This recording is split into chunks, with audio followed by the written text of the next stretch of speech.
amount and the acquisition was made in the prior years. But before I can proceed to the need number 5, I would like to find out from you if you have any question with regard to the prior 3 questions of learning number 4. Hence, I requested you to tackle the questions on learning number 4. And then if you have any question, you raise it before we proceed to learning number 5. So is there anyone who encountered any situation which you didn't understand when you were tackling those 3 questions? I will give maybe 5 minutes for tackling those problems. Is there anyone who had a question that you want to raise with regard to the prior 3 questions on learning number 4?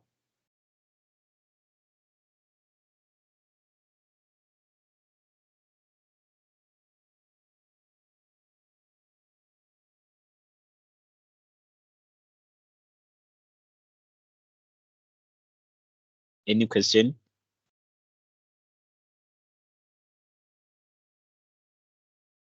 Tandega, do you have any question with regard to learning number 4? No, no, I don't have any questions really.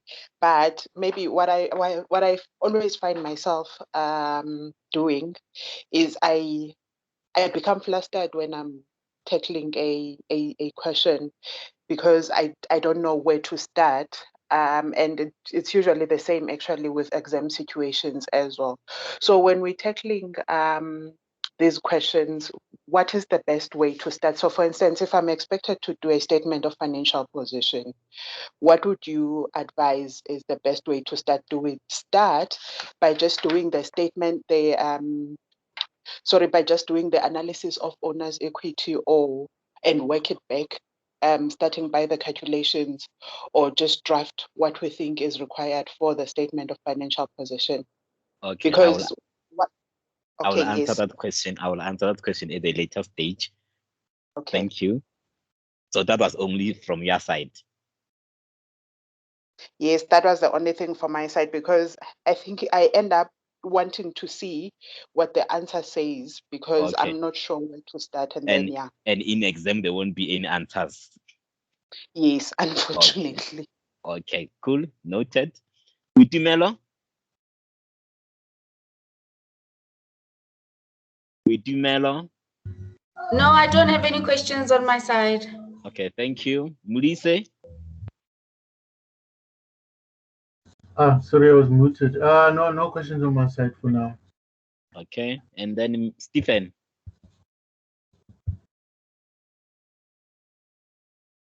Stephen? Stephen? Okay, we assume Stephen is fine.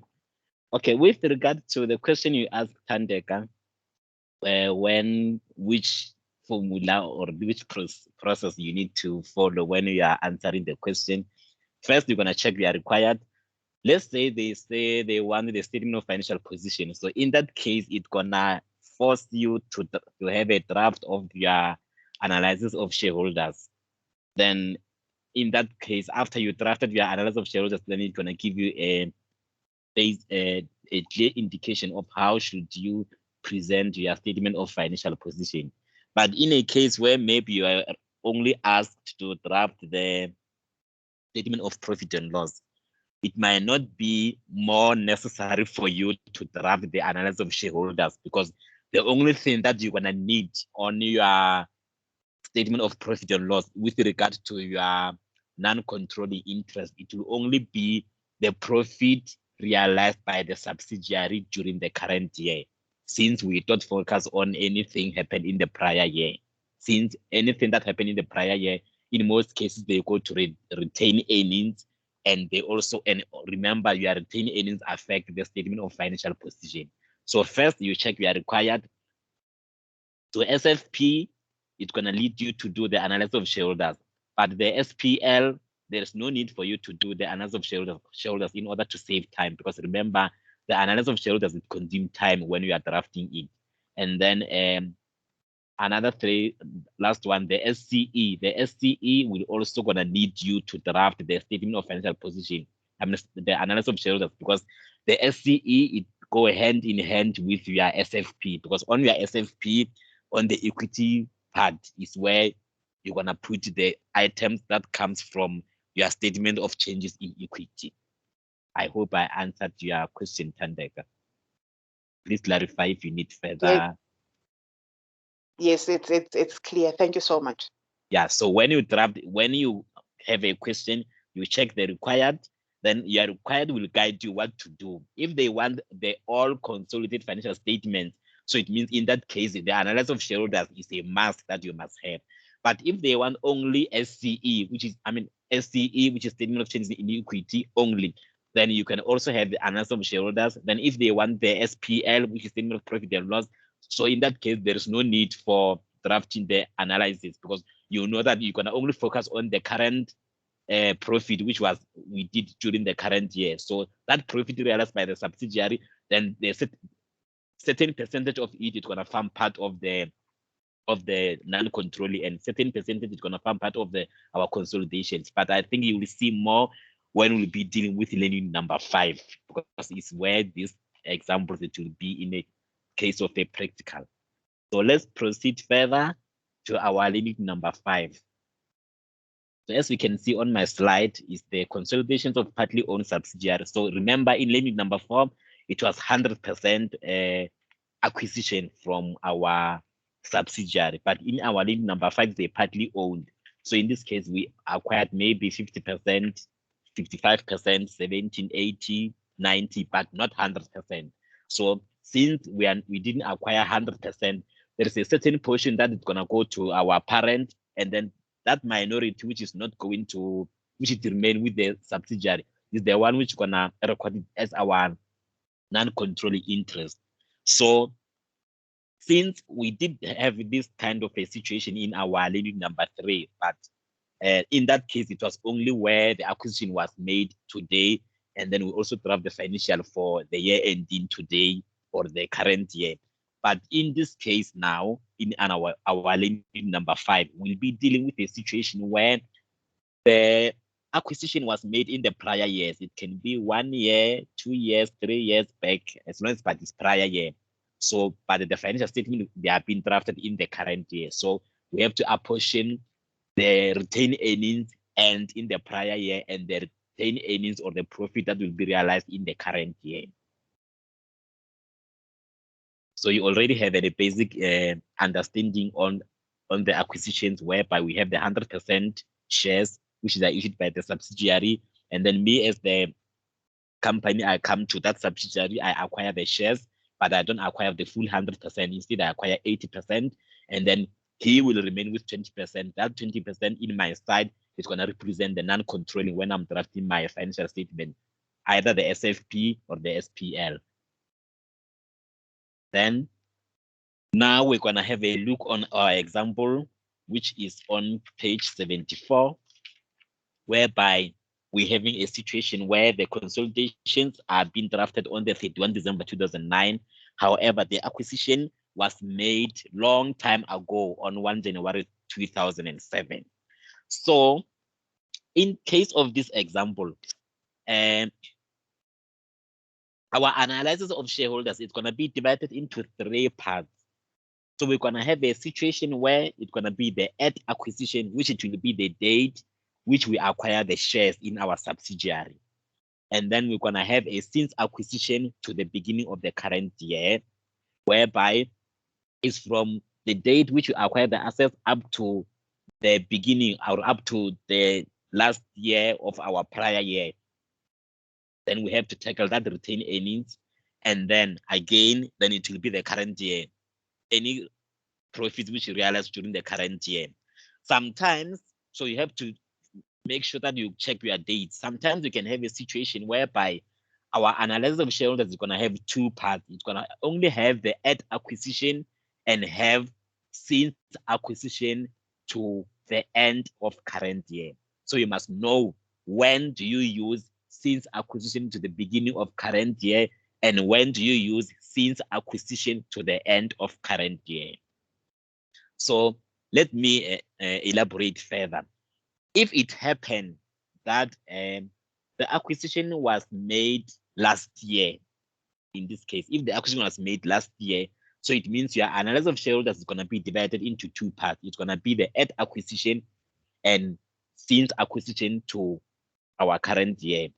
But if it happened that your acquisition was made in 2 years back, then we're going to have a situation whereby we're going to have since acquisition, we're going to have at acquisition, and we have since acquisition to the beginning of current year, then we have a current year. But I also have the examples here, which I'm going to use so that we can be able to differentiate between the two scenarios that I've elaborated. So let's have a look on our example 1. On our example 1, we can also have a form of a timeline that we can draft. On our example 1, we have a situation whereby we've got X Limited and Y Limited being the subsidiary. Then X Limited acquired its interest in Y Limited on 1 January 2007. So I will want you to underline that date of 1 January 2007, on which date Y Limited retained earnings amount to 110,000. So that 110,000 is the retained earnings that we have on the date of acquisition. So you must also have put your note on that amount of 110,000. And then consider the carrying amount of the assets and the liabilities of Y Limited to be equal to the fair value thereof at the date of acquisition. Then we are given the statement of financial position with the balances, which those one, they are the balances given on 31 December 2009, which is the end of the financial year. And then we have the balances given on our statement of profit and loss. And then we have our statement of change in equity, which is for the year ended 31 December 2009. However, take note of the balances at 1 January 2009, because those balances somehow they're going to be used. And then we have the movement during the current year, and then we have the balances at 31 December 2009. Now, the required, it says, draft the consolidated financial statement of X Limited Group for the year ended 31 December 2009. So in this case, they want everything. So they want both a statement of financial position, statement of profit and loss, and a statement of changes in equity. So since they want all the consolidations, so the first thing that you need to do, and this is it will be your guideline when you are doing the consolidation. Make sure that at least you follow these principles, the one which are on your slides currently. First, you're going to calculate the interest so that you can know how much percentage do you own in that particular subsidiary, so that you can able to know whether it's a full owned or it's a partly owned. But based on my knowledge for this module, your question is going to be mostly focused on the partly owned. Sorry, are we supposed to be seeing the slides? I'm not seeing anything. You don't see the slides? No. Okay.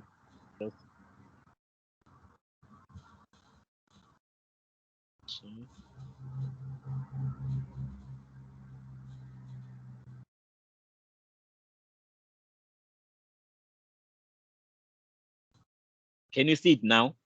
Yes, now. Okay. Okay.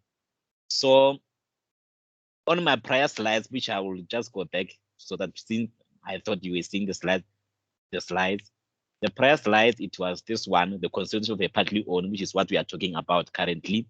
And then this was the movement of initially the subsidiary having 100% shares.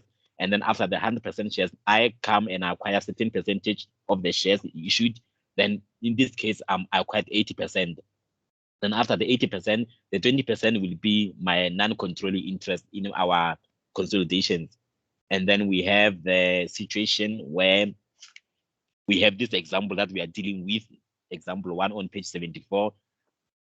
Now we're going to tackle the solution. So when you're tackling the solution, I said they are, for your basic of answering the question, this is what you need to do. First, you have to calculate the interest so that you can know how much do you own in that particular subsidiary. So in most cases, for the purpose of this module, it will be hardly whereby you can get a question whereby the subsidiary, like the parent, own 100% shares in that particular subsidiary. So in most cases, you will get a situation whereby they are partly owned.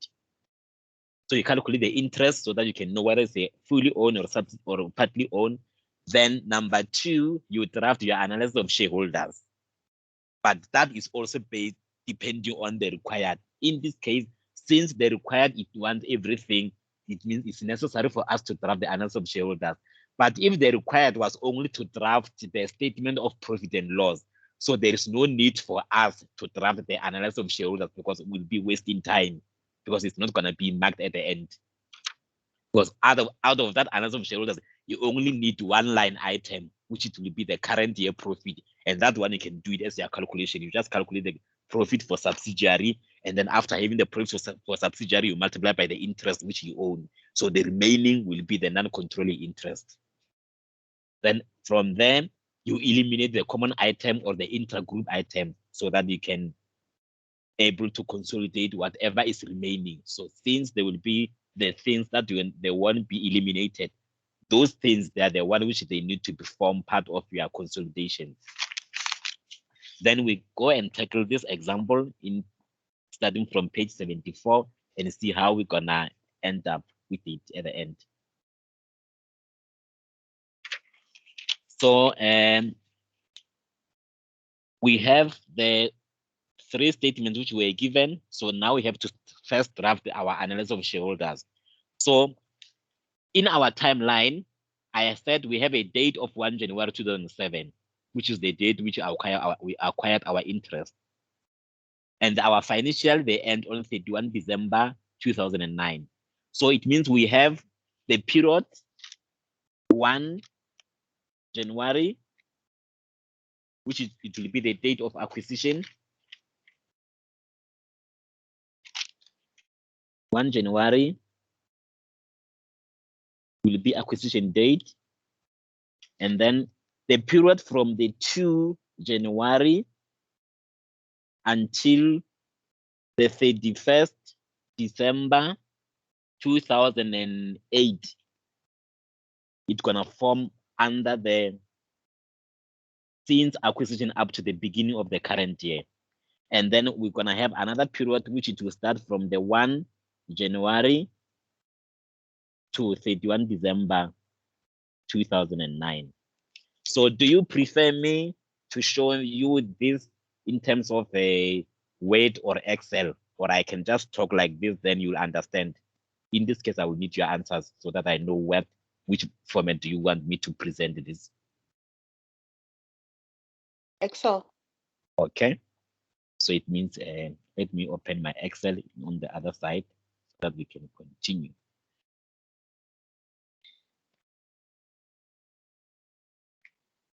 Just hold for a moment while my Excel is opening.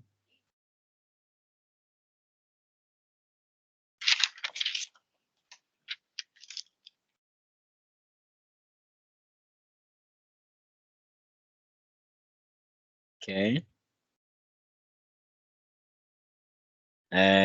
Let me share my Excel in the other side. Just hold on and I will be sharing it.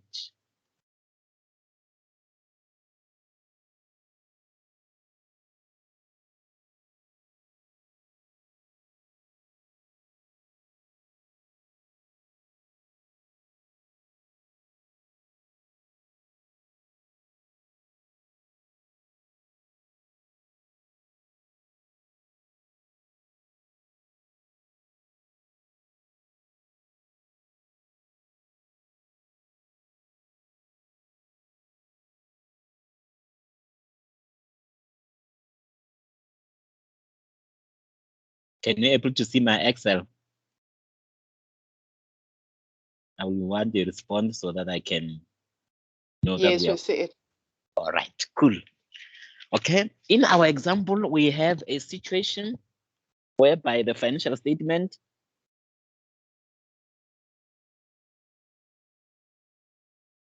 is for the year ended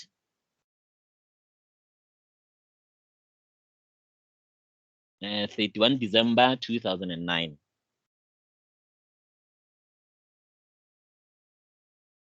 And our acquisition date was on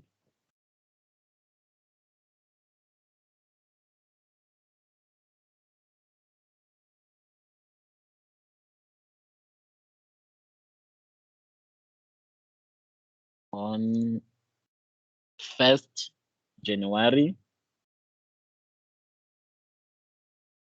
2009. I mean, sorry, 2007.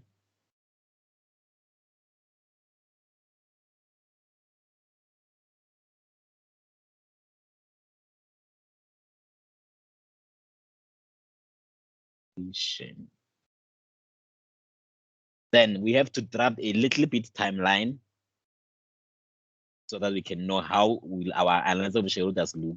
Be timeline will be the at acquisition date. At acquisition 1 Jan 20.7, and then our since acquisition to the beginning of the current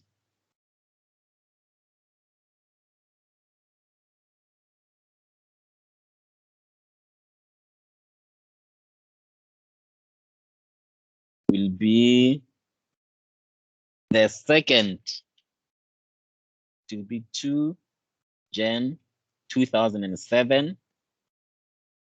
up to 31 December 2008. Because that will be, or we can say up to 1 January 2009, which will be the beginning of the current year. Because remember, what you close on the 31 December is what you're going to open on 1 January 2009. And then our current year will be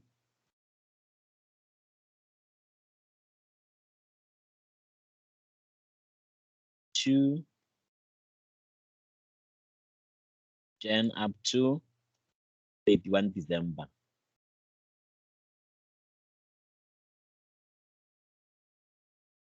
I guess everyone is clear with this kind of a timeline that we're gonna draft. So this is the one which is gonna give us the indication how must we draft our analysis of shareholders. So if you want to know whether your analysis of shareholders is gonna have two items or it's gonna have 3 items, you have to do this kind of a situation. It will be the at acquisition is the date that I acquired. Then you check when is my financial year end. From the date I acquired to the financial year end, then if there's gonna be another financial year on the following year, so you know that okay, I have to use the one of 3 columns. The 3 items. Then let's proceed. So at the date of acquisition, as given from our example, the share capital didn't change of the subsidiary. So they had a share capital of 80,000. So on our analysis, the total will be first let's calculate the interest. So we found out we as the X Limited, we acquired 30,000 ordinary shares in Y Limited, while Y Limited had issued 40,000 ordinary shares. So the calculation of the interest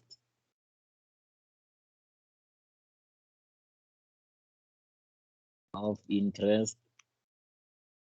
be the 30,000 of which was acquired versus the one which was issued.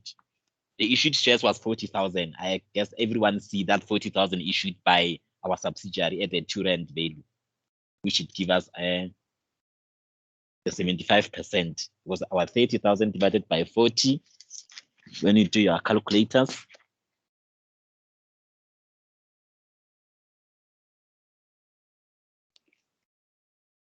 30 divided by 40, then it's 75. Then we put our 75% as our interest. Then we move further. Then we're gonna do our analysis of shareholders. So in order to save time, I will just explain where to get what. I'm not gonna draft it here on Excel. I will only draft on Excel things that they are difficult to understand. Is it clear? Since we have a limitation of 2 hours. Yes. Okay. Now we go to our at acquisition part. At our acquisition, we have a share capital from the subsidiary, which is 80,000, because the share capital, his share capital didn't change from the date of incorporation until now. He still have shares of 80,000. So on our total, we put that 80,000. Then, since we acquired a 75% interest, so we're gonna say our 80,000 multiplied by 75%, which give us the 60,000. So I guess all of us, we know where to get that 60,000. Then on our NCI column, which is non-controlling interest, it will be the difference between 60 minus from the 80,000, then we remain with 20,000. We all have clear of where do we get those first line of share capital, the 80,000, the 60,000, and the 20,000. Now we proceed further to the retained earnings. When we check the books of Y Limited, the Y Limited, his retained earnings on our 31 December is sitting at 190, but that is at the end of the year. And again, when you check the retained earnings on the beginning of the current year from the statement of changes in equity, it says the retained earnings of Y Limited, it was sitting at 130,000. But that is not what we want, because we want the retained earnings at the date of acquisition. And the retained earnings at the date of acquisition, as per the instruction that we were given, we were told that the retained earnings at the date of acquisition, it was 110 from the adjustment that we saw on the page 74. I guess everyone is clear with that 110. So that is the retained earnings which was acquired on the date of acquisition. So we put the retained earnings, then it will be 110,000. Then we multiply by the interest which we acquired from X Limited. Then our interest is 82,500, because we're going to say the 110 times 0.75%, which it will be the 82,500. Then the difference will represent the non-controlling interest. Then we sum up the two, which they give us the total of 190. And then when you say 60 plus 82,500, they give us the sum of 142,500. Then on our NCI, we say the 20,000 plus the 27,500, they give us the 47,500. Then we mark it with A. There is a purpose why we mark it with A. You will see that purpose at the later stage. Then since we have the 142,000, however, we as Y Limited, we invested with an amount of 152. So we're gonna put our consideration paid, which is to be 152. Then we say the 152 less our 142, then we have a goodwill of 10,000. So in the prior class, I explained what makes the goodwill to come. So I'm not gonna elaborate further. I guess everyone now know why do we have the goodwill. So we have a goodwill of 10,000. Then the at acquisition part, it's gonna end there. So we close our at acquisition. So now we're gonna move to things that happen between the 2nd January 2007 up to the 1 January 2009. So those one, they will fall on since acquisition to the beginning of the current year. So our since acquisition to the beginning of the current year, again, we're gonna go to retained earnings. Is there a question?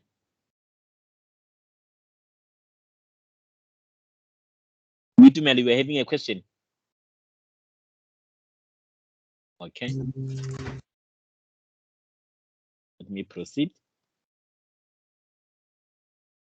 Then we're gonna go to our since acquisition to the beginning of the current year. On our since acquisition now is where we're gonna go to at the beginning of the current year on our Y Limited. Y Limited, his accumulated profit was increased from 110 to 130. So we're gonna say, now we want to know how much profit increased from the date we acquired the interest in Y Limited up to today as the beginning of the current year. We see that his retained earnings, it increased by an amount of 20,000. So this 20,000, we see it by saying the 130,000 retained earnings as at the beginning of the current year, less the retained earnings on the date of at acquisition. So on the date of at acquisition, his retained earnings was 110. But currently on the beginning of the current year, his retained earnings is 130. So we say 130 minus 110. So we see that his retained earnings increased by an amount of 20,000. So we put our 20,000 there. Now we know that this 20,000 is not gonna be his value alone. He must also share certain part to the parent company, and he remain with his certain part of the non-controlling interest. Then we say our 20,000 we multiply by the 75%, then it gives us the 15,000. So our 15,000 we're gonna put in the column lined with since acquisition, because now if you can check our analysis, we have the column of add and since. So now we're gonna put on the since from the date we acquired until today. What are the movement happened? So we saw our retained earnings of 15,000, which is the one which is gonna form part of the SPL somewhere somehow. Then the amount which is remaining, it will be the 5,000, which comes as a result of 20,000 less 15,000. Then we remain with 5,000. So now we go to the last portion, the current year, things that happened during our current year. So things that happened during our current year, we have to calculate the profit for our subsidiary. So in our subsidiary, they did mention that the statement of profit and loss and other comprehensive income for the year ended 31 December. So this is the closing balances. So the closing balance as at 31 December, we see that Y Limited managed to have a profit of 70,000.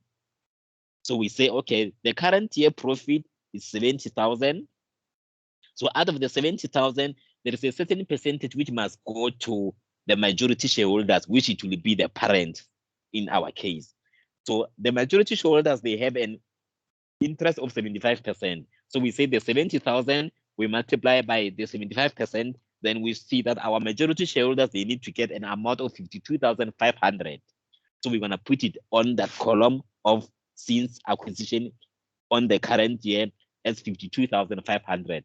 So the remaining balance, it must go to the non-controlling interest, which it will be the 17,500, because it comes as a result of 70,000 less 52,500, then we remain with 17.5.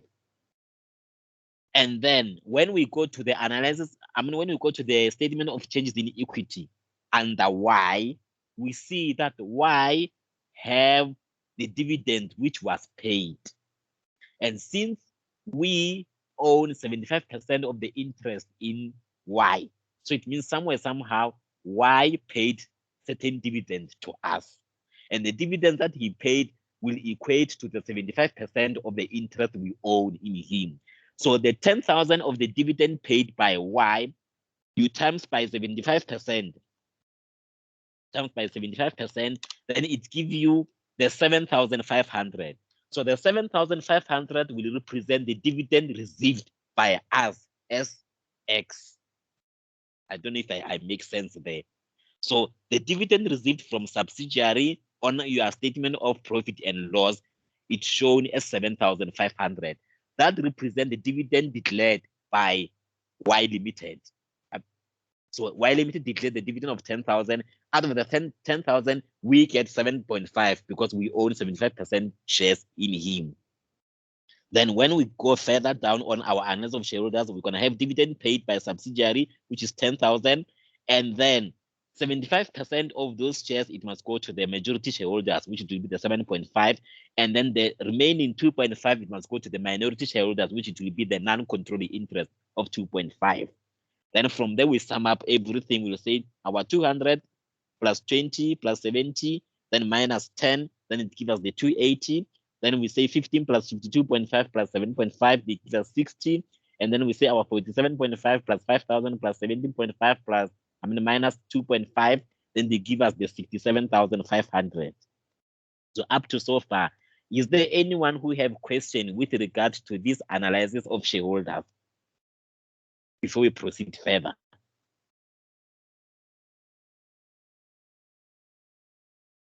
Any question? Silence means everyone understand how did we arrive with these values on our analysis of shareholders. Then we can proceed further. Remember, my basic system of answering the question is first, you're gonna calculate the interest, which we did, is 75%. Number two, you do our analysis of shareholders, which now we did. We have our analysis of shareholders. Now we must do our eliminations. we must eliminate our common item or the intragroup items. So now we're going to do our elimination. So the elimination, it will be in the form of journal, and it will be presented in our page 76.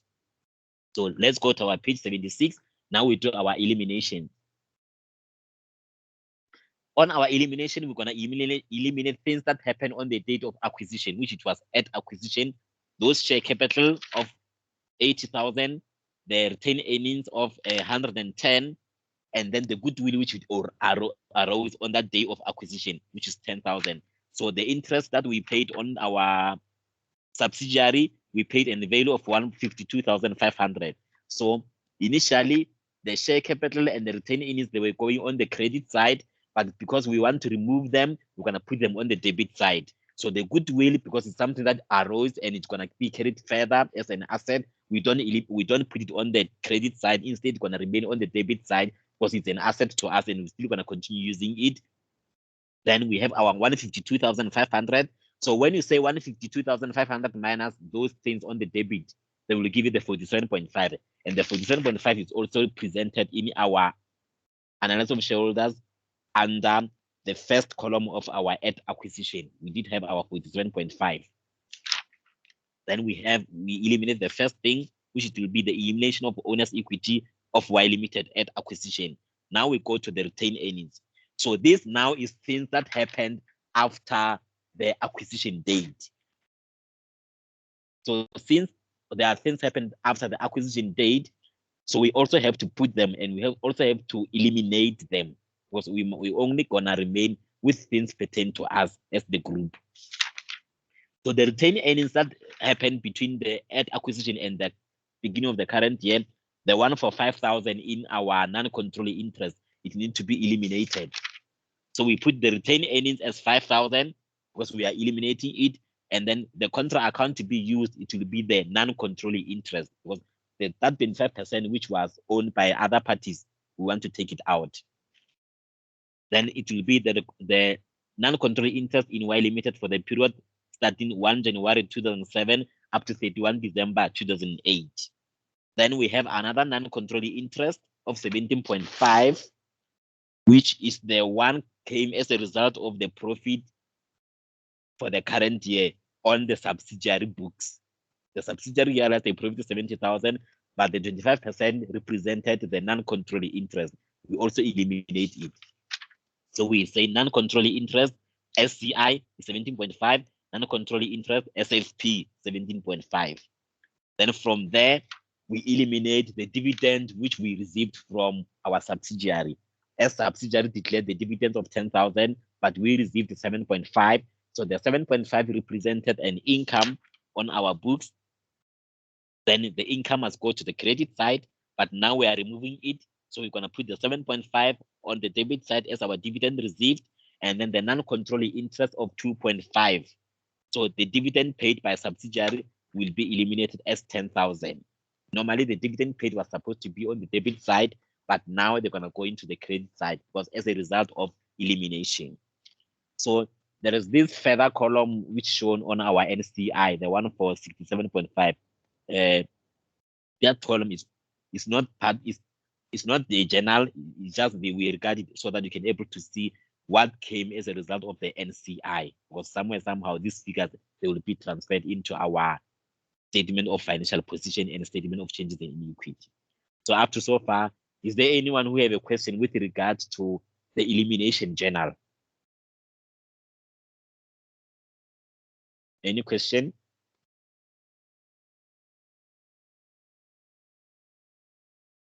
Being silent, I assume that everyone is clear on how did we arrive with these values on our pro forma journals, the one used for eliminations.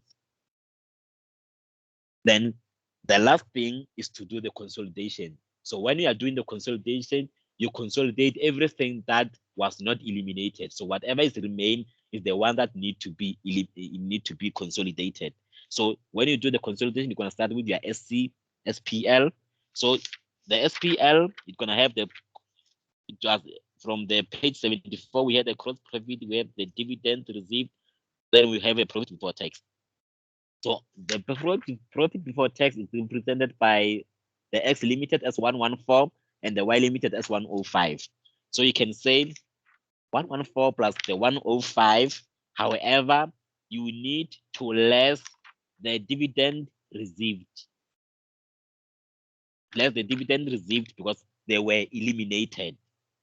I hope I'm clear. Why are we subtracting them? This dividend now no longer forming part of our consolidated financial statement since we eliminate them. So we said anything that is eliminated is no longer forming part of the group. So we only consolidate the remaining item. So in this case, it means our remaining item, it will be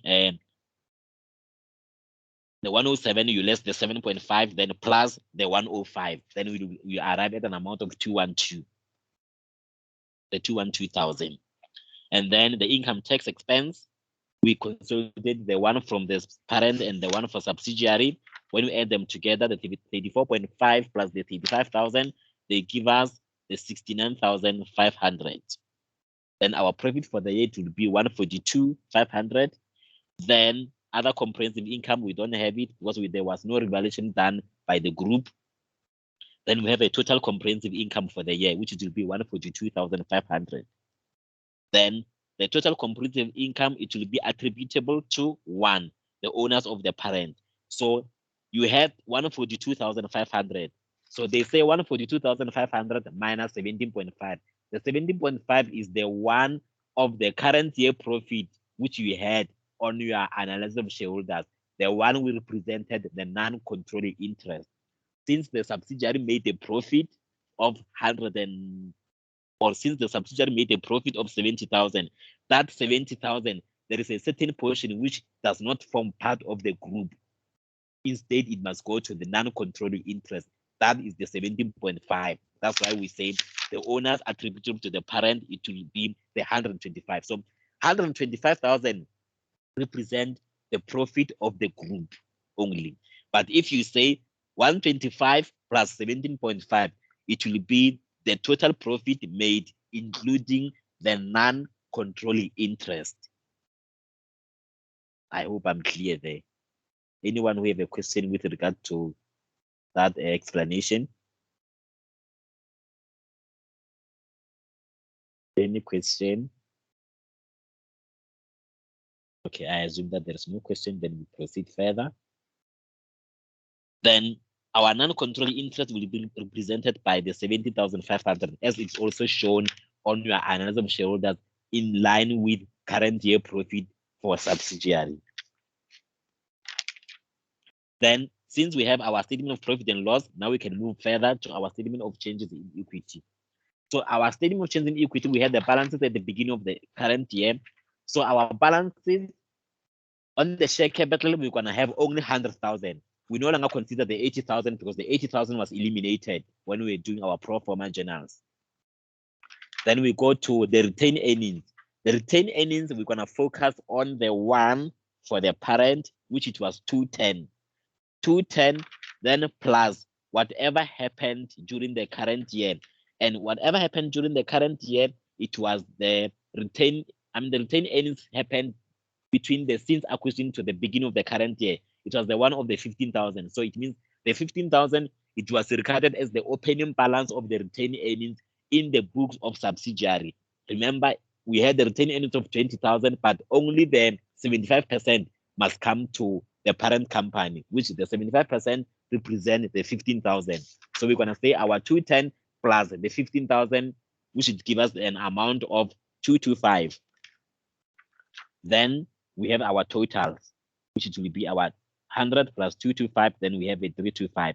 So the non-controlling part of the 52,500, it will be the one shown on your analysis of shareholders. Then we go to the movement happened during the current year. In the movement happened during the current year, we did have a profit for the group. The profit for the group, it was we did our consolidations and we arrived to the profit of the group as 125. Not taking any non-controlling interest. So we have 125. So we put our 125 there. So in total, it will be 125. So the 70.5 of it represents the non-controlling. And then we have a dividend paid, which they were paid by us as the company. We did on our statement of changes in equity as presented on page 75, we had dividend paid of 20,000. So we paid out 20,000. So we're gonna put dividend paid is 20,000 because the one of the 10,000 were eliminated since we did receive the 7.5, but we did take it out because it was an intra-group item, and then the 2.5 represented the one for non-controlling interest. So when we consolidate, we will say the 20,000, and then the total will be 20,000. So the non-controlling part, it will be the 2.5. So the further right totals, it one shows as including the one for the parent plus the non-controlling interest. So when you say our 325 plus 52.5, it will be the 377.5. When you say the 125 plus the 17.5, it's going to give you the 142,500. And when you say the total of dividend paid of 20,000 plus the 2,500, the one which is what represent the non-controlling, then it will give you the 22,500. Then now we can draft our consolidated statement of financial position, whereby we have a PPE. From the examples from the page 74, it was 200,000. So the 200,000 plus the 220, then they give us the amount of 420. Then we have a goodwill that came as a result of acquiring the asset above the market value, which we acquired by the price above the market value by 10,000. So we have a goodwill of 10,000. Then our current asset, it will be the trade and other receivables of 50,500 plus the 80,000. And then we have the bank of 27,000 plus the 45,000, which they give us the 72,000 and 130,500. So we're going to have our total assets, which will be the 430 plus 630 plus 205. Then they give you the 632. Then we go to our equity and liability. So our equity and liability is going to be presented by things which they are on our statement of changes in equity, the consolidated one. So on our consolidated statement of changes in equity, we have a share capital of 100,000 as the balance on 31 December 2009 is 100,000. Then we brought it further to our SFP, we put 100,000. So the retained earnings, the balance at the end of the retained earnings is now sitting at 330,000. So we're going to put the 330,000 as our retained earnings on our SFP. Then we add the 100 plus 330, they give us the 430. Now we must go to the non-controlling interest. So the non-controlling interest, since we did our analysis of shareholders, if you go to your analysis of shareholders on the NCI column, the total at the bottom there is the one to be used for your statement of financial position. That's why I said, if you are requested to draft the statement of financial position, it will be more important for you to draft your analysis of shareholders, because you're gonna need that total at the end to present it in your non-controlling interest on your SFP. But if you were not requested the SFP, but you were requested to draft your only the statement of the statement of profit and loss, in order to arrive to your non-controlling interest, you're gonna only use the profit realized by the subsidiary. So since your subsidiary had a profit of 70,000, you're gonna just say 70,000 then times 25%. Then you have that 17,500 as your non-controlling interest in your statement of profit and loss. So you must able to differentiate the two, the non-controlling interest in the profit and loss versus the non-controlling interest in your statement of financial position. Which values do you take when you draft those two statements, in order to save time when you will be preparing your examination? I hope you understand this principle. Then you're gonna have your total equity, which it will be the 430 as a result of the share capital plus the 67,500, the one for non-controlling, which it will give you the 497,500. Then you have your equity, you have your liabilities. So your liabilities in this case, we don't have any non-current liabilities. We only have the current liabilities, which it was the trade and other payables of 60,000 plus the 75,000 of Y Limited. We add them together, then they give us 135. So when we say 497,500 plus 633,500, then when we plus 135, when we add them together, then they will give us the 632,500.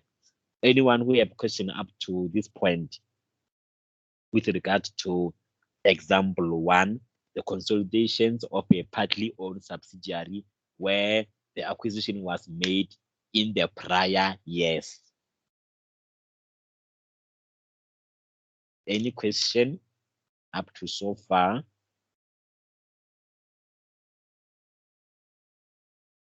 There's no question.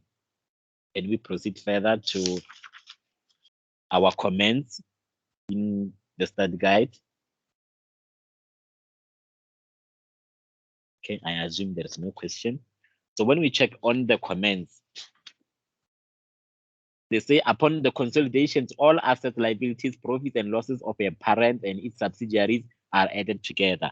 However, the process does not take into account that the non-controlling owners also have a percentage share.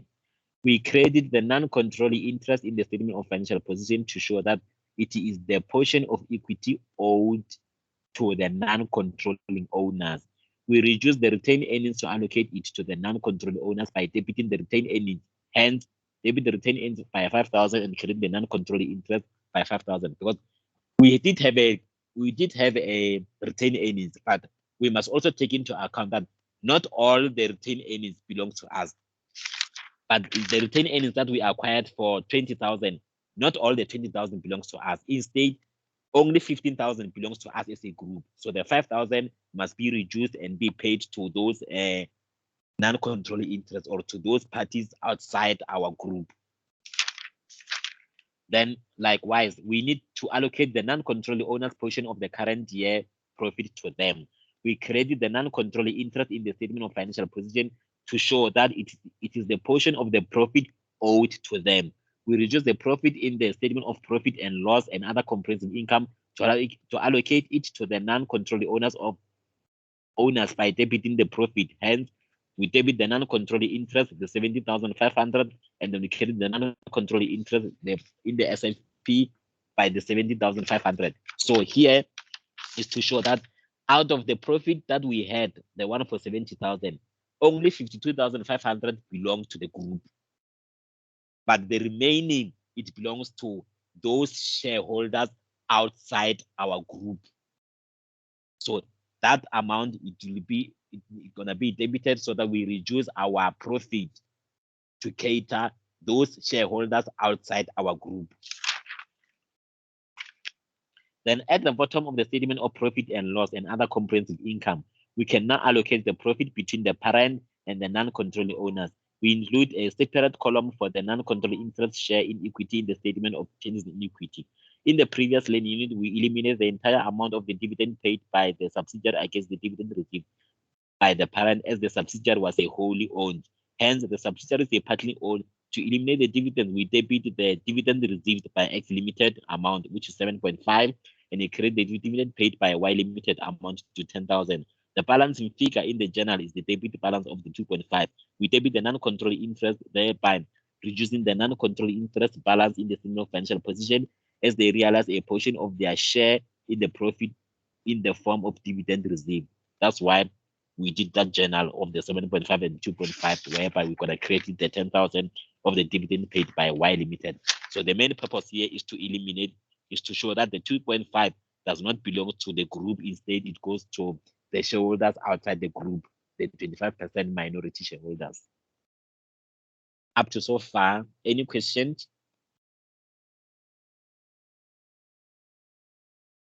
No questions, okay? Now we're gonna have the intra-group transaction. Sometimes they will have a situation whereby the subsidiary sells something to the parent or the parent sells something to subsidiary. But that one, in most cases, it will be dealt more in our learning unit number 7. So in the previous learning unit, we explained to you that we must exclude profit which arises from the transaction within the group, where this profit has not been realized in respect of the transaction with a person outside the group when determining the total group profit. When a parent sells inventory to a subsidiary at a profit, these inventories are still in the possession of the subsidiary at year end. This profit has not yet been realized. It is only when the subsidiary sells the inventories to a person outside the group that the profit is realized. We will therefore always show inventories in the consolidated statement of financial position at the original amount for which a member of the group manufactured or purchased the inventory. Another frequently occurring intragroup transaction is the amount that are due or payable between the parent and subsidiary with the group. So it can be either in forms of the loan to subsidiary, the loan to parent. So also those ones, they will form part of the intragroup, but mostly they will be dealt more in study unit number 7. So now we're going to tackle the exercises. So we've got exercise 1 and exercise 2. And I want to check certain exercise.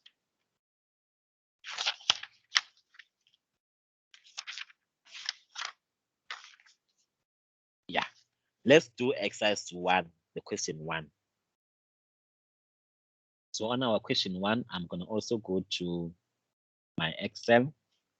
So we do our, we're going to follow our basic principle of doing these questions. So now let's tackle question 1.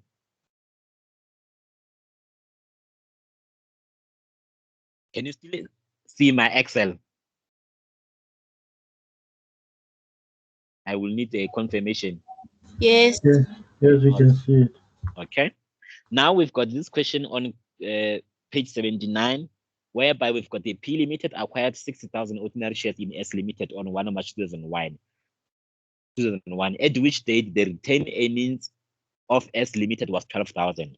Consider the carrying amount of the assets and the liabilities of S Limited to be equal at the fair value thereof at the date of acquisition. The following represent the statement of financial position of P Limited and its S Limited as a subsidiary for the year ended 28 February 2002. Got the assets, we've got the equities. Then they say required draft the consolidated statement of financial position of P Limited as at 28 February 2002 in compliance with the requirements of International Financial Reporting Standard. Then we stop there. So now let's do our kind of a timeline to see what kind of analysis are we going to have here. At acquisition,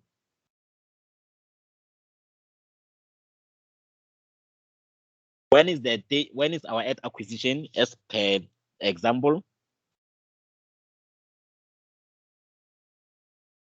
I want to answer so that I can see that whatever I explained in the prior year, you did understand it. I'm not going to say at acquisition is 1 March. I need you someone to clarify with me so that I can have an idea that whatever I explained in the prior example, you did have an understanding. The at acquisition will be which date? Will be 1 March. Okay. 1 March 2001. 20.1. Then our since acquisition.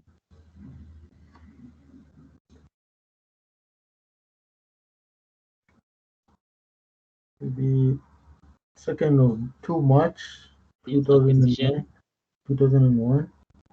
Will be 2nd March 20.1 to 1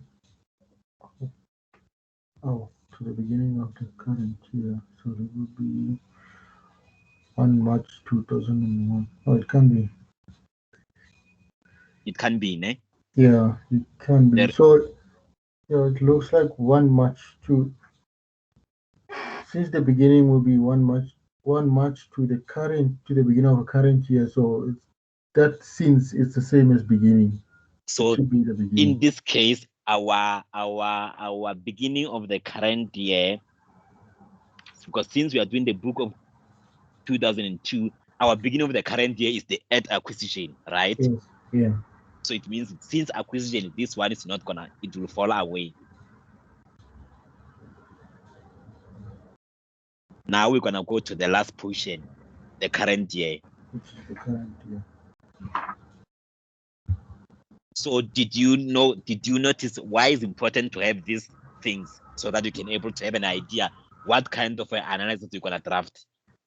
Yeah, it makes sense now. It makes a lot of sense. Because suppose you didn't do this kind of a timeline, you're gonna say you have since acquisition to the beginning of the current year, but while it's the same year that you are dealing with.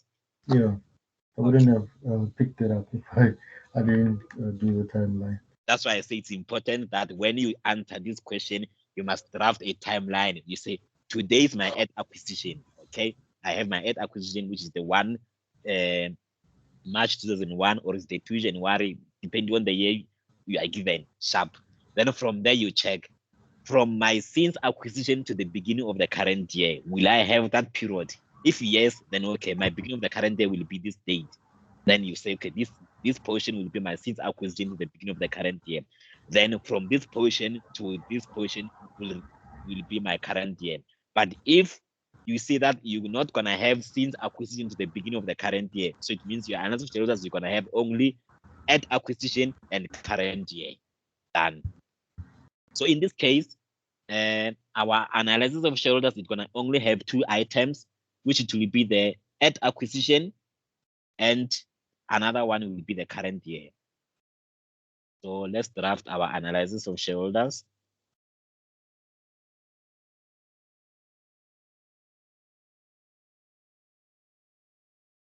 So we have our at acquisition. So our at acquisition in our S limited. So we've got S limited here. And then we're gonna have NCI. We're not sure because we didn't calculate the interest yet. So let's calculate the interest.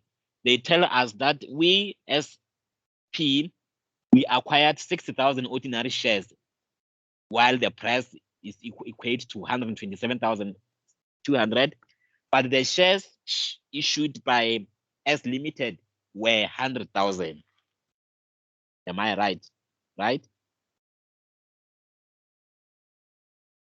We're gonna calculate the interest. So I want to be on the same page with you. The shares we acquired will be how much? Right. The shares. It's 60,000. Shares acquisition will be 60,000. And then the shares issued by subsidiary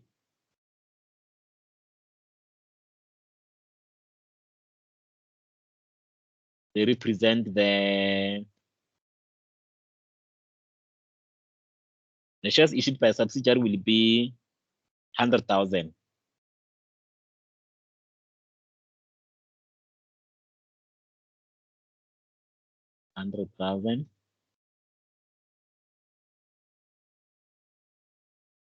Then when we say 60 divided by 100, then it gives us the interest of 60%. 60.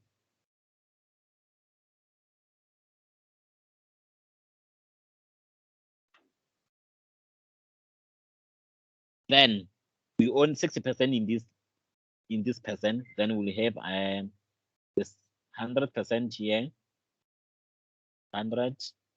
Then we have a 60. Then we're gonna have the 40 parts. And our share capital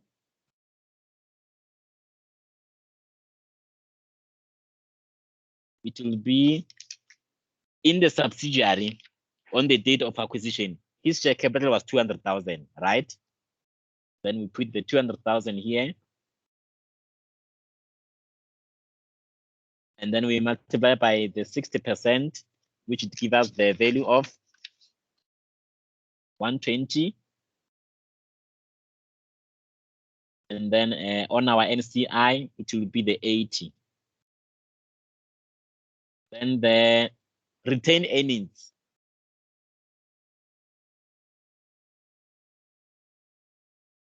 Our retained earnings, as given, they said PE Limited acquired 60,000 ordinary share in S Limited on 1 March, at which date the retained was 12,000. So we're gonna put 12,000 here.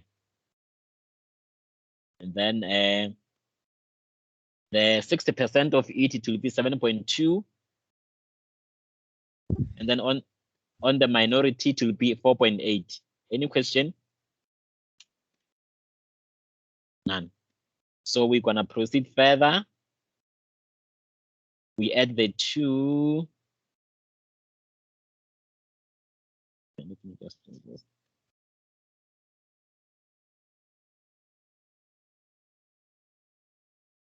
So here we have our 212. And then here we have our 127. And then we have the 84.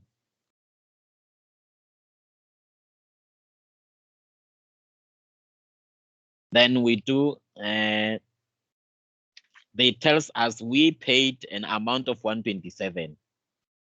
So we have consideration paid here, because you won't know the goodwill before.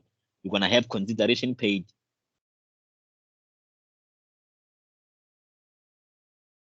We paid in a value of 127 here.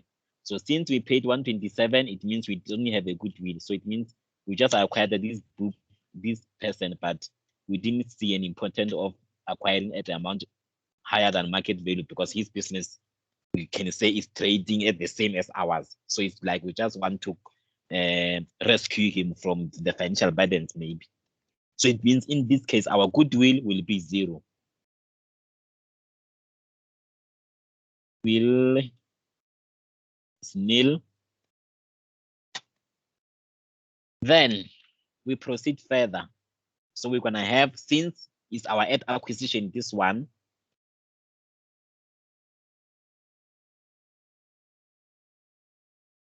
And then now we're gonna have the current year, because since acquisition to the beginning of current year, it falls away. So now we're gonna have the current year.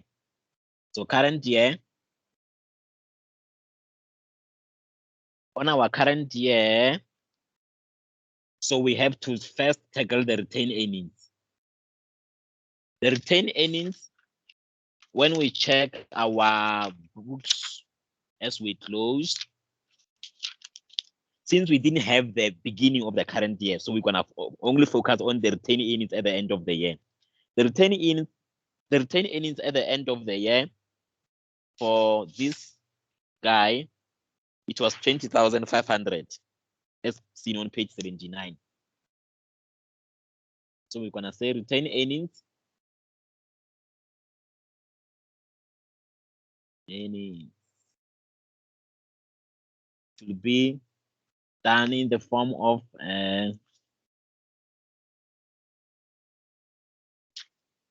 20,500 less the one at the date where we acquired the interest, which was 12,000. We remain with the value of how much?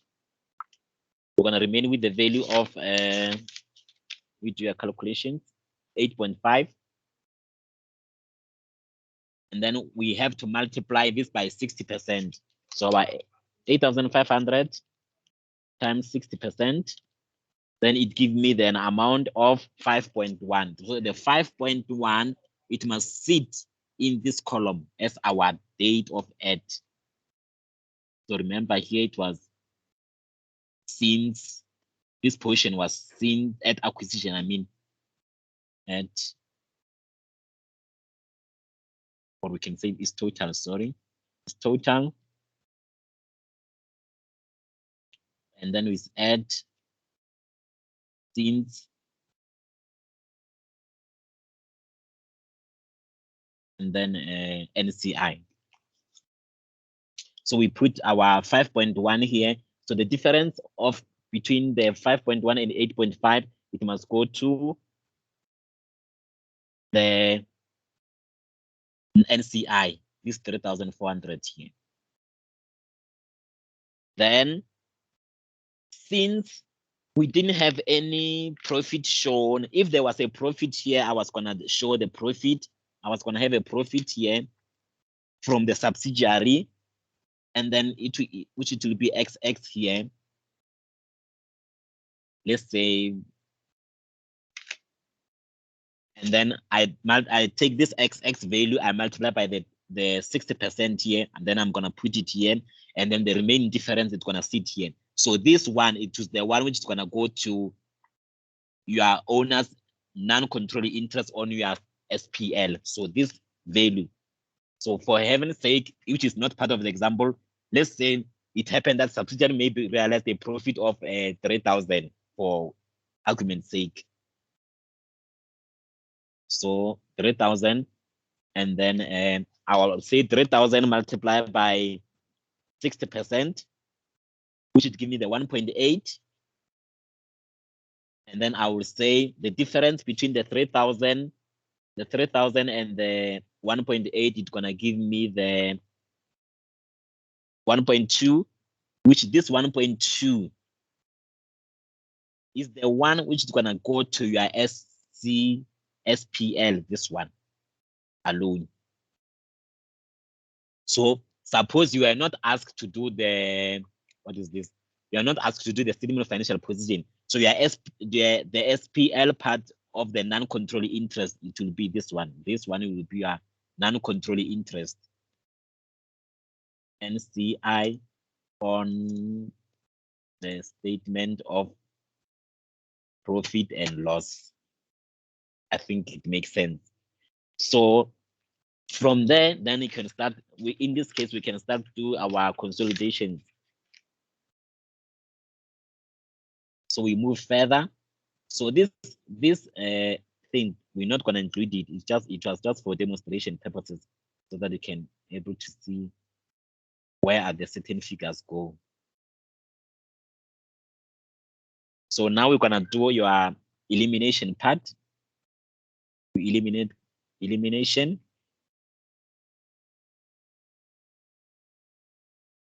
So on the elimination part, we're going to focus on things that happen on the date of acquisition, which it will be this thing, this portion, the one, they're going to be eliminated.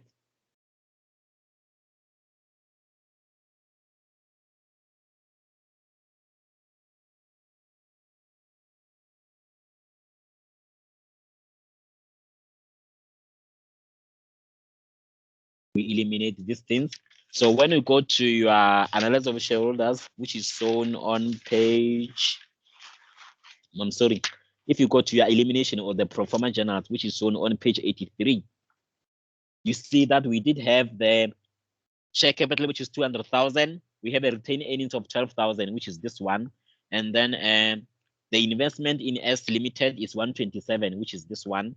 And then the 84,800 is the one calculated here for elimination purposes. So the one I marked with this color is the one which they are used for elimination purposes. Then from there, we have a retained earnings. The retained earnings up to the current year to be eliminated, it will be this one, the 3.4, because the reason we eliminate this, the reason for elimination,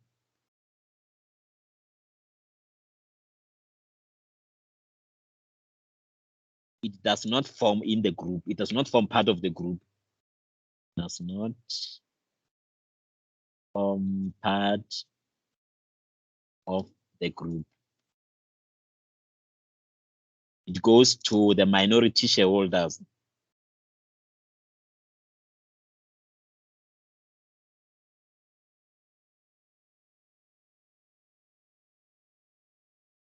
I hope it makes sense there.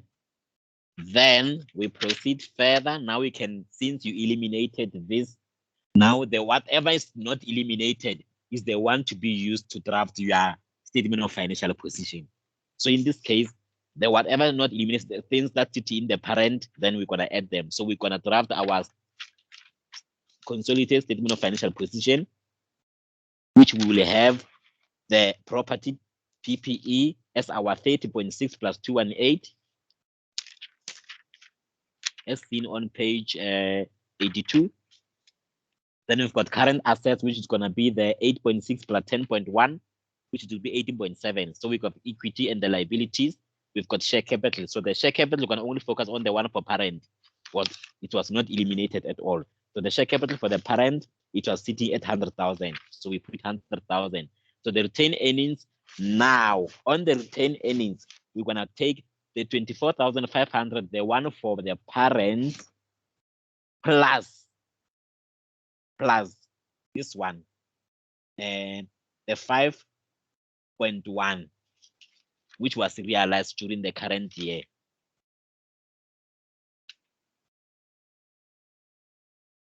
This 5.1, this one, we're gonna take this one because this is the, remember the profit, they're gonna increase our accumulated profit at the end. So our retained earnings at the end is gonna be increased by the profit realized from the subsidiary. So out of the profit realized from the or the retained earnings from the subsidiary, it was the 5.1. So out of this 5.1, I mean, it was 8.5, then we only took the 60% of it, which is 5.1. So this one will form part of your retained earnings at the end of the year. So the 11.1 plus 5.6, then they will give you the 16,700. Then we have your totals. I mean, so it will be 29,600. Then we're gonna do your totals, which will be the 100,000 plus the 29,600. Then they give you 129. So you have your non-controlling interest. So the non-controlling interest of the 88,200, since you are dealing with the SFP, it will be this total, the total of these ones. So you have to add all this going down. You have to add this and also add the 3.4. So they're gonna give you that amount of 88,200. So 80,000 plus 4.8 and plus the 3,400. So they will give you that amount of 88,200. So is the one that you're gonna plug there when you are showing the non-controlling interest in your statement of financial position. Then from there you go to your equity, the liabilities. We've got long-term borrowing as shown in the question 1 of 30,000 plus 2,200.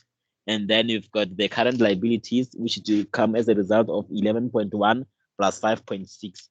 Then you add the 233 plus 16.7, they give 49.7. So you have 49.7 total liabilities plus the 217,800 of the total equities. They're gonna give you an amount of 267,500. Are we clear with regard to question 1 on lending number 5, especially the analysis of shareholders? The reason it doesn't have the since acquisition to the beginning of the current year. For anyone who have a question with regard to this question 1, you are free to ask. If no, then I will do the question 2, which that one is gonna have a different scenarios. Do we have any question? I assume that there is no question. Then we're gonna go to question 2. The question 2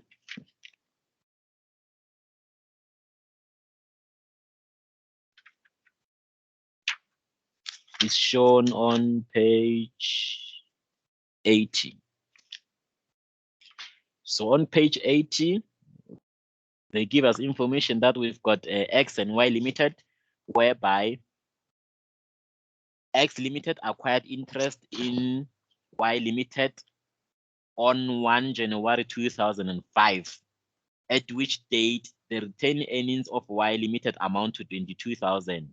Consider the carrying amount of the asset and the liabilities of Y Limited to be equal to the fair value thereof at the date of acquisition. Required.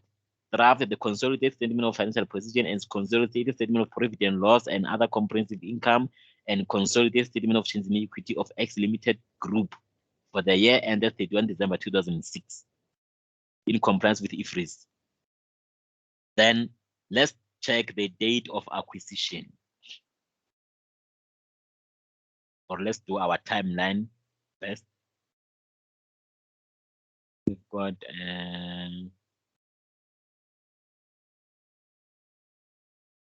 question 2.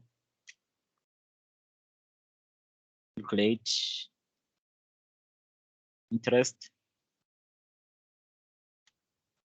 So we as X, we acquired 16,000 shares. So shares acquired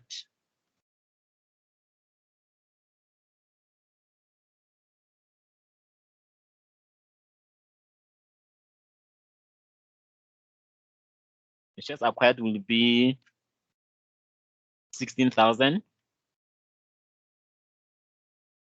And the shares issued by subsidiary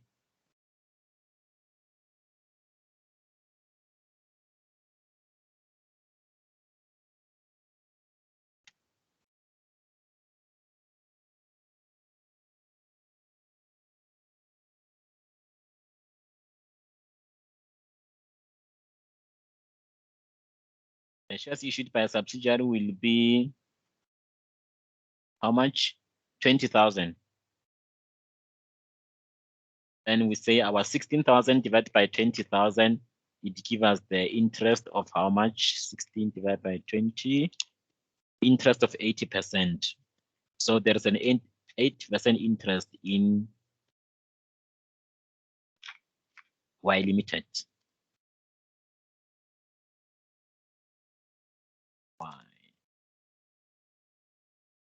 YTD. Then we did our first thing, which is the first one is to calculate the interest. Now 2, we must do our analysis because they want everything. So since they want all the consolidation statements, so you can draft your analysis. So we do our analysis of shareholders. Analysis of shareholders. Then before we're gonna draft this analysis, we have to determine the timeline so that we can know how it's gonna be our analysis. So let's do a timeline here on the right side. Timeline. So at acquisition is which date? Anyone to answer? It's 1 January 20.5. Okay, it's 1 January 20.5. Then the since acquisition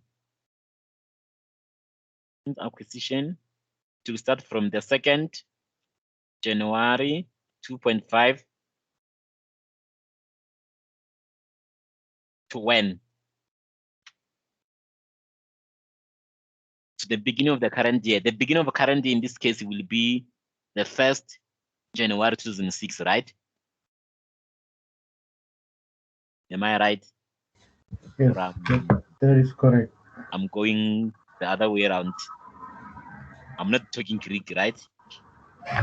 Yeah, so it's the 2nd of January 2005 to the 1st of Jan 2006. Okay, Jan 2006. Then lastly, it will be the current year. The current year will be 1 Jan 2006 or 2nd. We can just say 1 Jan to cut the story short. 1 Jan 2006 to 81 December 2006. So it means in this case, our analysis of shareholders is gonna have 3 parts. We are all clear. Are we clear?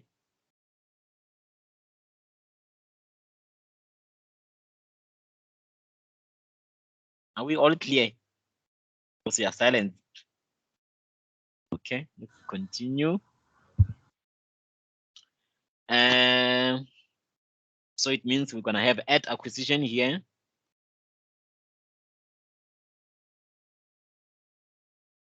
And then on our at acquisition, we're gonna have a total here, total. We have the at, we have the since, we have the NCI,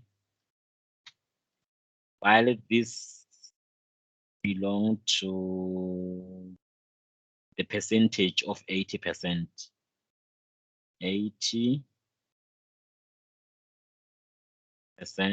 and also this one have 80%, and then this one have 20%. Then we proceed further. So the share capital on the at acquisition part, the share capital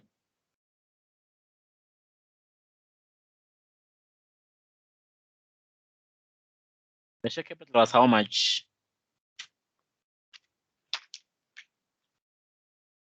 It was 20,000.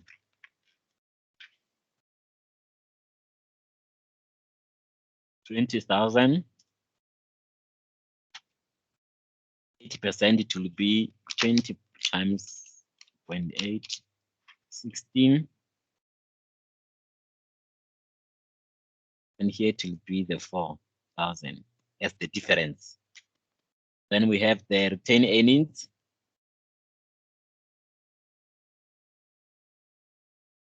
So the retained earnings on the date of acquisition, they told us it was how much? 22,000. Am I right? Yes, that's correct. 22,000. And then, so 22,000 times 80%, it's gonna give us 17.6. And then on the difference part, it will be 22 minus 17.6, which it gives us the 4.4. 4400. Then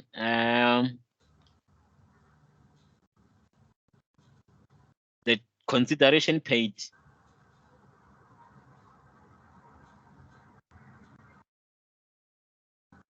Melissa, you can mute in the meantime. Sorry. And then consideration paid.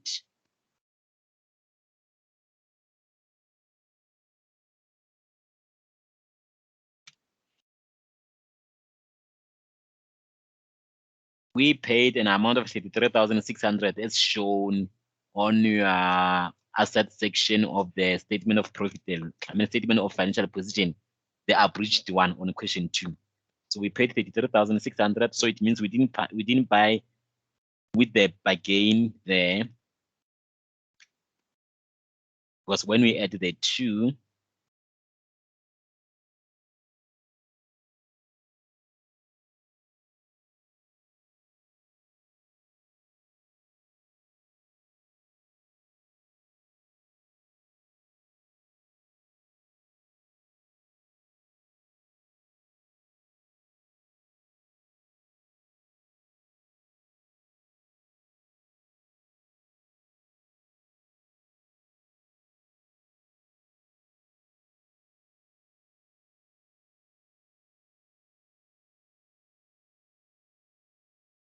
undo, that's on.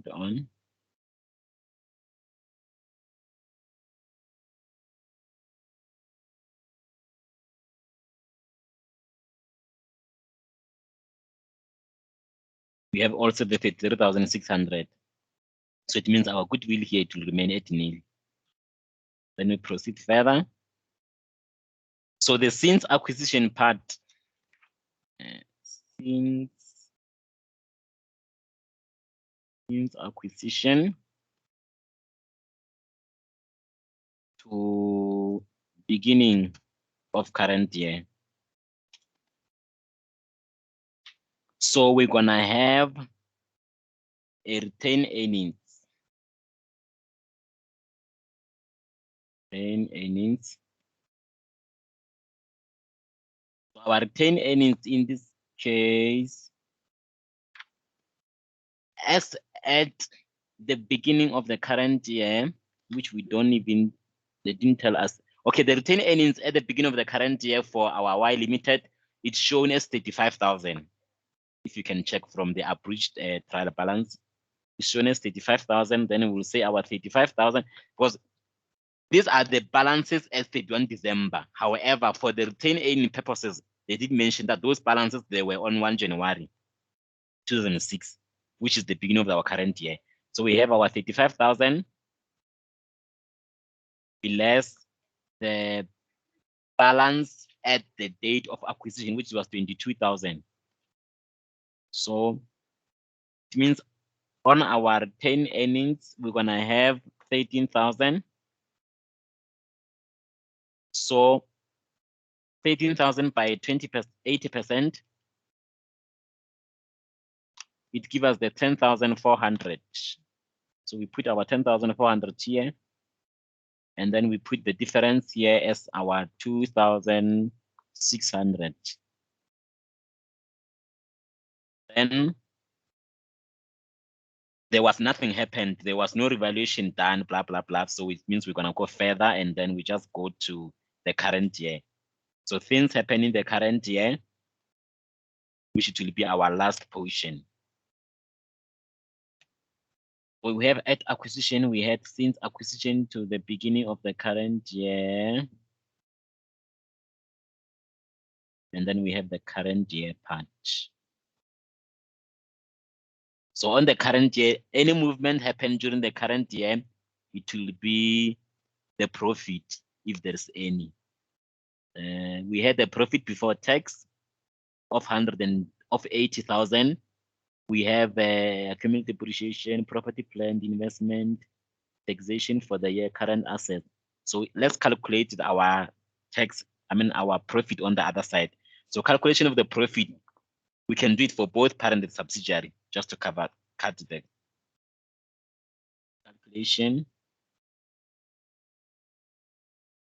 for profit.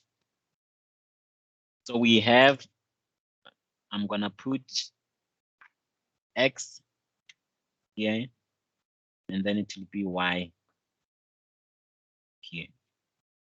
So for our X, we have a profit before tax. Profit before tax, which it will be for our X is how much? 120. And then for our Y is 80,000. And then we have a taxation. Is there any movement that need to be came in before we calculate our profit? Have you seen anything? Maybe I'm unaware.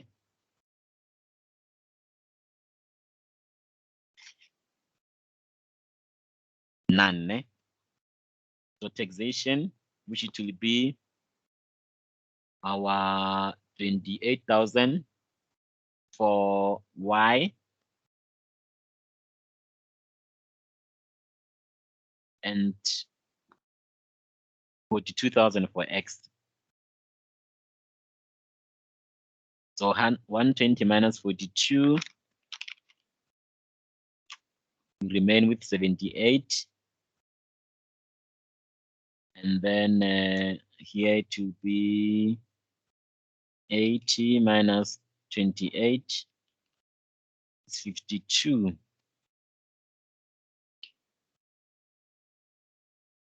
So the current year profit here for subsidiary purposes, it was calculated as this 52. So this 52, it's gonna come here as our total. Then the 80% of it, 41,600.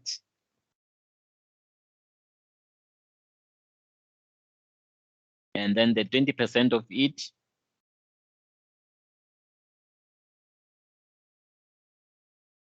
will come as 10,400. 10,400. So this is the one which is gonna go to the SPL when you are doing the NCI. NCI for SPL.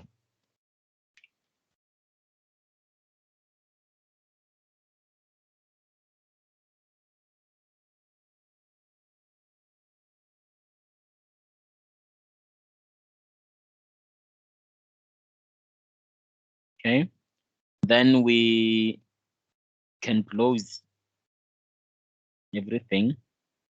So when we close, we're gonna add the totals, especially the one for NCI. So now when we add our NCI, they will give us the value of 21,400 here. So we're gonna put our 21,400. So our analysis of shareholders in this case is complete. Anyone who have example, a question with regard to the analysis of shareholders before I proceed further to my drafting of my consolidations, the elimination part. Anyone who have a question? So we're gonna eliminate this. Things to be eliminated, it will be this one.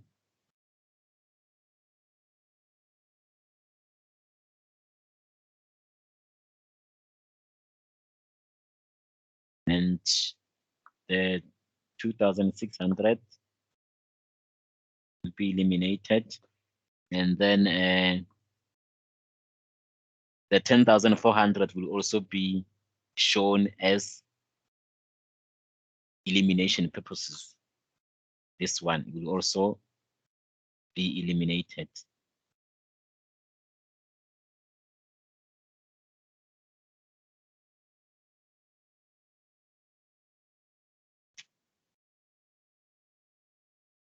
So it's just I can make partial highlight of yellow and red. So they will be eliminated. Then let's go to our journal. As shown in page 86. I'm not gonna draft it on Excel. We have share capital, 20,000. This one to be eliminated. Retained earnings of 22,000. This one to be eliminated. So when we add the two together, they will give you a certain value, which it will be the 42,000. However, the consideration we paid, we only paid 33,600. So the difference that is remaining is the one which it will be regarded as our non-controlling interest. So the non-controlling interest it will be this one of 4,000 plus the 4,000 plus the 4.4, which should give us the 8,400.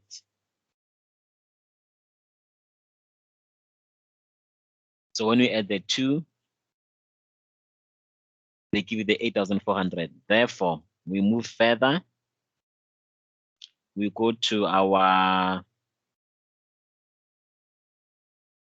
retained earnings. The retained earnings, we're going to eliminate this one as the retained earnings on the debit side. Initially, it goes to the credit. So we're going to put it on the debit. It will be 2.6. And then non-controlling interest, it will be the 2.6. Then we go further. We have the non-controlling interest, which it will be this one. It will be non-controlling interest. The SCI part was normally used to go on the credit, but now it's going to come to the debit. SCI is 10.4 and another NCI is 10.4 on the one for SFP, which is also 10,400. Then we go to the last part, which we have to draft the consolidated statement of profit and loss again. So the profit before tax as calculated, it was 120 plus this, which it was 200,000 as shown in page 84. And then we do the taxation, which it will be the 42 plus 28. They give you the 70. Then the profit for the year, it will be 200 minus 70, which is to remain as 130. Then this 130 is the one which will be carried over as our profit for the group. But out of this profit for the group, we want to take out the one which must belongs to our non-controlling interest, which it will be this one, because this one was eliminated. So that's why we say out of the profit we realize for the group of 130, we have to deduct the 10,400. So if you say 130 minus 10,400, the one for elimination, 130 there's 10,400. Then we're left with 119. So 119 will represent the profit for the group of the parent, because the 10,400 was eliminated here. Anyone who have a question up to so far before our consolidated statement of financial position? Any question? None. Then we're gonna have the statement of financial position for the year ended, which it will be the consolidations of anything that was not eliminated. So we did have a PPE. So on our PPE, they have 263, which it will be the 263 plus 117 for the assets. And then we less the accumulated depreciations, because there were accumulated depreciation given of 20,000 and 40,000. They need to be removed. We remove them.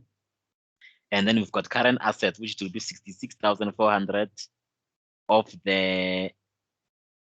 from the XY, from the X plus the 60,000 from the Y, which it will be 66.4 plus 60,000 give us 126,400. Then we go to the equity side.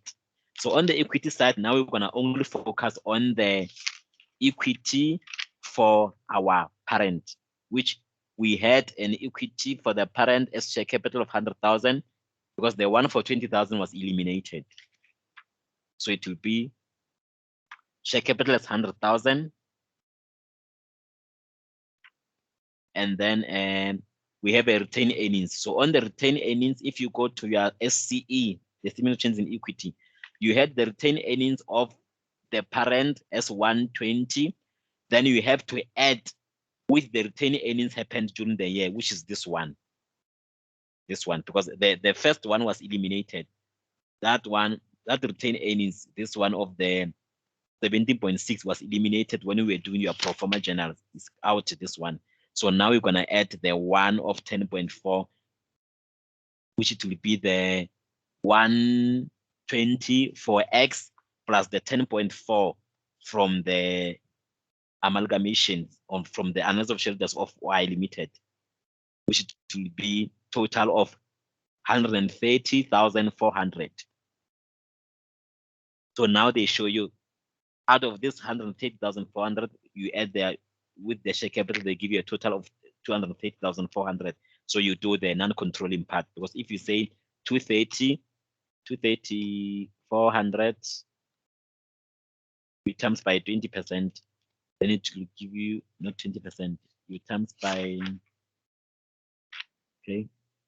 For the non-controlling part on the statement of change in equity, the 11,000 part is the one came as a result of the additions of, if you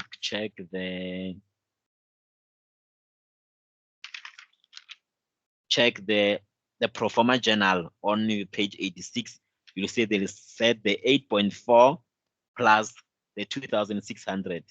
So when you add the 2, then they're gonna give the 11,000. So that 11,000 they want to be used as a non-controlling for our statement of change in equity. Then we go in the SCE, we go to the profit for the year. So the profit for the year realized is the one which was calculated as shown in the SCE as 119, because that one is for the group as 119. So you'll say 130,400 plus the 119,600, then you'll arrive at the 250,000 as the total retained earnings at the end of the year. So that one is that total retained earnings at the end of the year is the one to be used in your statement of financial position. Then you add your retained earnings plus the share capital, they give you the 350, and then you have your non-controlling interest. So the non-controlling interest is the one, if you add all this together, then you'll arrive at the 21,400. It will be a non-controlling interest. So you see your 350 plus 21,400, they give the 371,400. Then you have their current liabilities. So the current liabilities is shown from the book on question. There were the current liabilities. It was 45,000 plus the 30,000. So they give you the 75,000.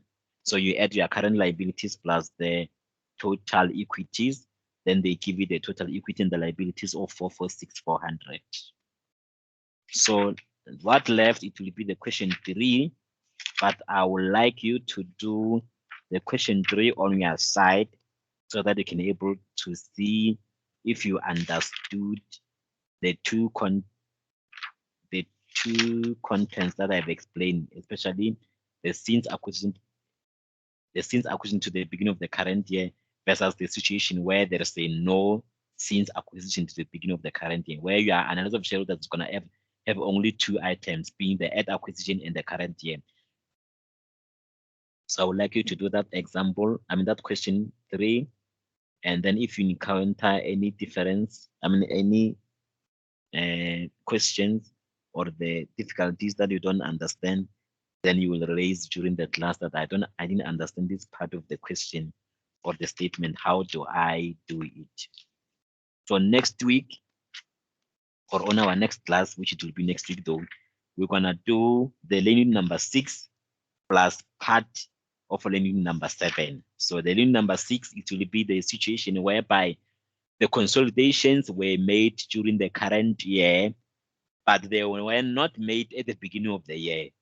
Like they were not made at the beginning of the current year. They were made maybe in the middle. Let's say our financial year starts from the 1 March and end on the 28th February. However, the consolidation was started in June, or the consolidation was started in September or December. But as long as the consolidation was happened during the current year in the middle, so it's where we're gonna tackle that kind of a situation. And then on learning number 7 is where we're gonna start dealing with the intra-group transactions, whereby the parent is selling things to subsidiary or subsidiary selling things to parent. So how are we gonna eliminate those intra-group profits? Is there anything that need to be asked by one of you there? It can be general question, as long as it's pertaining to this module.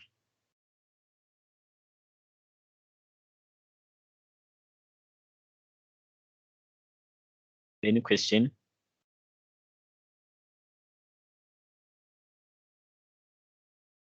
Okay, I assume that everyone understands, because I'm afraid that I can start the learning number 6 because we are left with less than 10 minutes, because by the 10 past our class should be off, because we started at 10 past 10.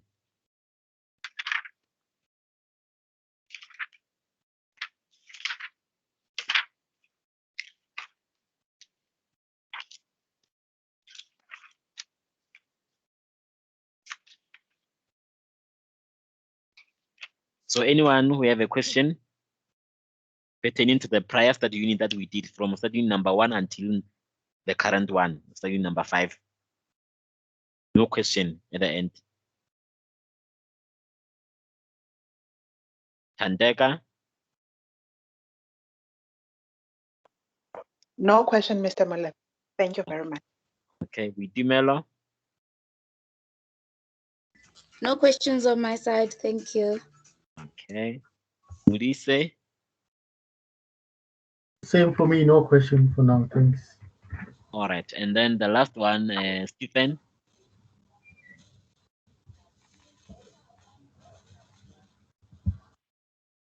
Stephen. It seems like Stephen is away from the computer. Okay, that's the end of our class for today. We will meet again next week whereby we'll be tackling two learning units. It will be learning unit number 6, the consolidations, where it happened during the middle of the year, and then the intra-group transactions. So the intra-group transaction doesn't matter whether the consolidation were made at the beginning of the year or in the middle of the year or at the end of the year, as long as there was a exchange of selling of things between subsidiary and the parent. So we tackle those kinds of a situation. That's it. Okay, I saw the message from Stephen. He said his mic is out of, but he said he doesn't have any question also. Okay, thank you very much for your attendance, and then we will meet again next week on the 31st of July 2021. The slides for the prior classes have been uploaded by Mr. Greg, and then I think there's also recordings of those 2 classes.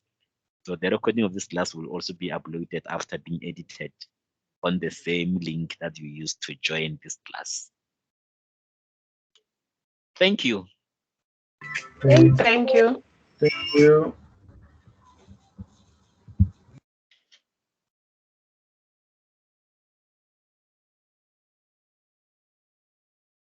Greg, you can stop with the recordings.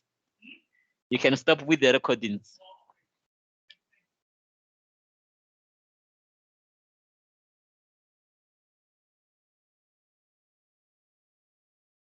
And save